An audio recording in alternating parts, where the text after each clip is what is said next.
Si Hagar at si Ishmael. Ikalabing-anim na kabanata. Si Sarai na asawa ni Abram ay hindi magkaanak. May alipin siyang babae na taga-Ehipto na ang pangalan ay Hagar.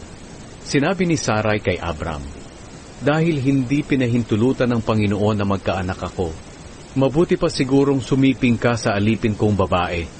Baka sakaling magkaroon tayo ng anak sa pamamagitan niya." Pumayag si Abram sa sinabi ng kaniyang asawa, kaya ibinigay ni Sarai si Hagar kay Abram para maging asawa nito. Nangyari ito matapos manirahan si Abram sa Kanaan ng 10 taon. At nagbuntis nga si Hagar.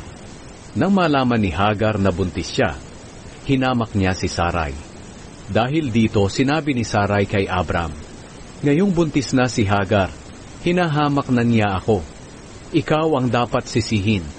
Ibinigay ko siya sa iyo, at ikaw dapat ang sumaway sa kanya. Ang Panginoon na ang humatol kung sino sa atin ang tama."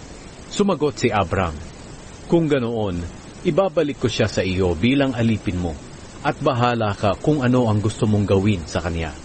Simula noon hindi naging maganda ang pakikitungo ni Sarai kay Hagar, kaya lumayas na lamang ito.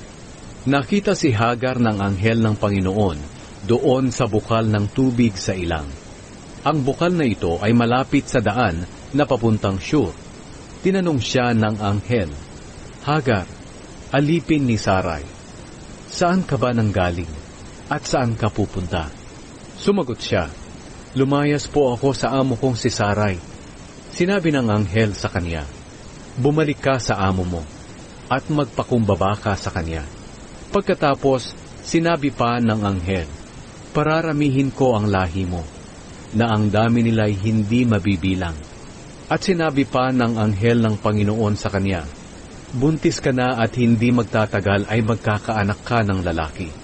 Pangangalanan mo siyang Ishmael, dahil pinakinggan ng Panginoon ang pagtawag mo sa kanya dahil sa iyong pagtitiis. Pero ang anak mo ay mabubuhay na katulad ng isang asnong gubat. Kakalabanin niya ang lahat, at ang lahat ay lalaban sa kanya, kahit ang mga kamag-anak niya ay lalaban sa kanya." Tinawag ni Hagar na Diyos na nakakakita ang pangalan ng Panginoon na nakipag-usap sa kanya. Dahil sinabi niya, "Tunay bang nakita ko ang Diyos na nakakakita sa akin sa lugar na ito?" Iyon ang bukal na naroon sa gitna ng Kadesh at Bered na tinatawag na Beer Lahai-roi. Bumalik si Hagar kay Sarai, at dumating ang panahon na nanganak siya ng isang lalaki. Pinangalanan ni Abram ang bata na Ishmael. Nasa 86 na taong gulang si Abram nang ipinanganak si Ishmael.